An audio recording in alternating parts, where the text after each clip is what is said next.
रात के समय एक चुड़ैल घने जंगलों से गांव की तरफ हर रोज आया करती थी। वो चुड़ैल देखने में बहुत ही डरावनी थी और वो गांव वालों को अकेला पाकर उन्हें उठाकर अपनी टूटी फूटी कुटिया में ले जाकर मारकर खा जाती थी। गांव के लोग उससे बहुत डरते थे। एक रात की बात है, जब चुड़ैल को बहुत ज़्यादा भूख लग जाती है और उसे कोई शिकार नहीं मिलता है तो उसे भूख बर्दाश्त नहीं होती है। तभी एक औरत बाहर कपड़े लेने आती है, जिसे चुड़ैल उठाकर अपनी कुटिया में ले जाती है। उधर एक भूत इंसान का रूप लेकर गांव में घूमता है और अपने लिए एक दुल्हन ढूंढता है। भूत ऐसा कई दिनों से कर रहा था, पर उसे कोई लड़की नहीं मिल रही थी। एक रोज जब वो हुलिया बदल कर आता है तो कहता है कि आज मैं कोई ना कोई लड़की ढूंढ ही लूँगा, नहीं तो किसी औरत को उठा कर ले जाऊँगा। फिर वो अपनी तलाश जारी करता है। तभी उसे वही चुड़ैल दिखाई देती है, जो कि बहुत ही डरावनी दिखती है। तभी एक औरत बाहर कपड़े लेने आती है, जिसे चुड़ैल उठाकर हवा में उड़ने लगती है, जिसे देखकर भूत कहता है कि ये इसे लेकर कहाँ जा रही है, देखना पड़ेगा। फिर वो चुड़ैल का पीछा करने लगता है। चुड़ैल उस औरत को अपनी कुटिया में ले जाती है, जहाँ उसे मारकर वो कच्चा ही खा जाती है और खाने के बाद बहुत हंसने लगती है और फिर सो जाती है।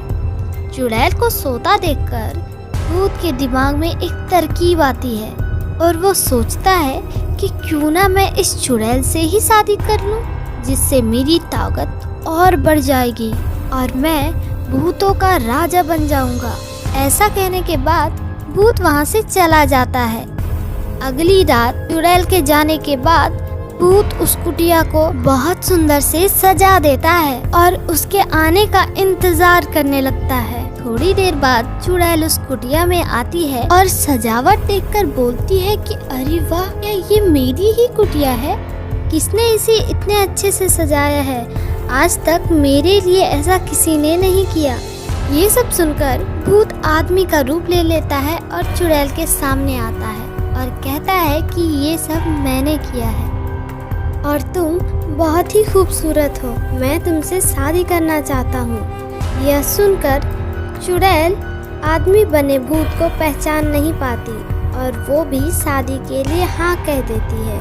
शादी रात को रखी जाती है और चुड़ैल आदमी बने भूत की मंशा समझ नहीं पाती है और तैयार होकर मंडप में बैठ जाती है। उधर भूत अपने साथ के भूतों को अपना रिश्तेदार बनाकर शादी के लिए आ जाता है। फिर दोनों की शादी होती है और भूत चुड़ैल को अपने घर लेकर जाता है। चुड़ैल बोलती है कि अरे वाह, तुम्हारा घर तो कितना सुंदर है, पर तुम्हारा घर इन घने जंगलों के बीच में क्यों है? तुम तो इंसान हो, तुम्हें तो इंसानों के साथ रहना चाहिए। मुझे कुछ ठीक नहीं लग रहा। चुड़ैल के ऐसा पूछे जाने पर भूत अपने असली रूप में आता है और सारी बातें बता देता है कि मैंने तुमसे शादी इसलिए की ताकि मैं भूतों का राजा बन सकूं। इसे सुनकर चुड़ैल बहुत गुस्सा हो जाती है और भूत को बहुत भला बुरा सुनाकर वहां से जाने लगती है। भी भूत कहता है कि अगर तुम चली गई तो मेरे साथ के लोग मुझे मार डालेंगे और तभी उसके सभी दुश्मन वहां आ जाते हैं।